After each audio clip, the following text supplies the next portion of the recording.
Don't forget to subscribe, like and comment. National treasure gives Bob Baffert 8th Preakness win. Bob Baffert choked back tears and his voice cracked while trying to juggle the feelings of one of his horses winning the Preakness Stakes and another being euthanized on the same track. "This business is twists and turns, the ups and downs," he said. "To win this, losing that horse today really hurt. It's been a very emotional day."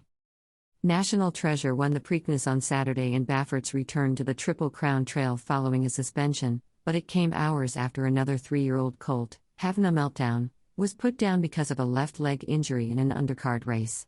The victory at Pimlico Race Course ended Mage's bid for the Triple Crown in a conflicting scene similar to that of 2 weeks earlier when he won the Kentucky Derby in the aftermath of 7 horses dying in 10 days at Churchill Downs.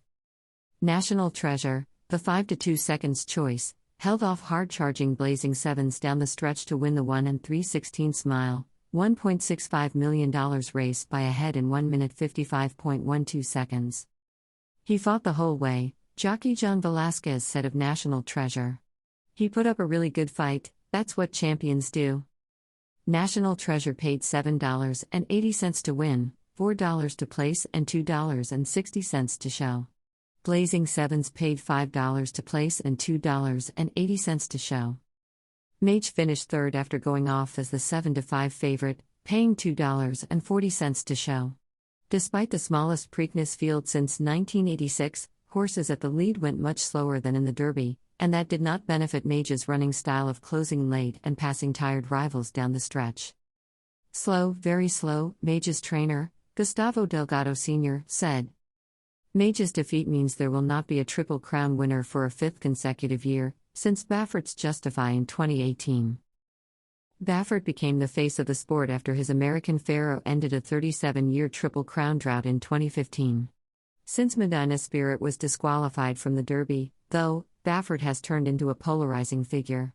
In addition to his Churchill Downs punishment, he was forced to miss the Preakness and Belmont last year because of a related suspension in Kentucky that Maryland and New York honored. On Saturday, he was back at a major race and, thanks to National Treasure, back in the winner's circle.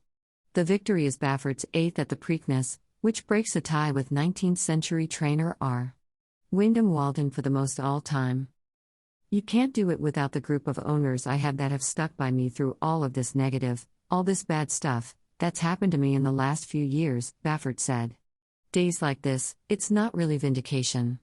It's just, I feel like we have a moment where we can enjoy it."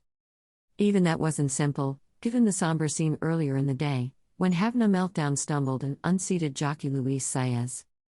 While Saez was being attended to, black barriers were propped up on the dirt track while the horse was euthanized. All the while, Tupac's California Love blared from the infield speakers during what is intended as an annual day-long celebration of thoroughbred racing. "It felt like a knife to my heart when I saw it," Velasquez said. "It's devastating when you see it. When a horse suffers something like this, and the jockey on top of it, you feel it." Saez went to the hospital but was conscious, and his agent said X-rays were negative. While expressing concern for Saez, Baffert said he was still grieving about having a meltdown. "We're still sad about that horse, and we will be for a while," Baffert said.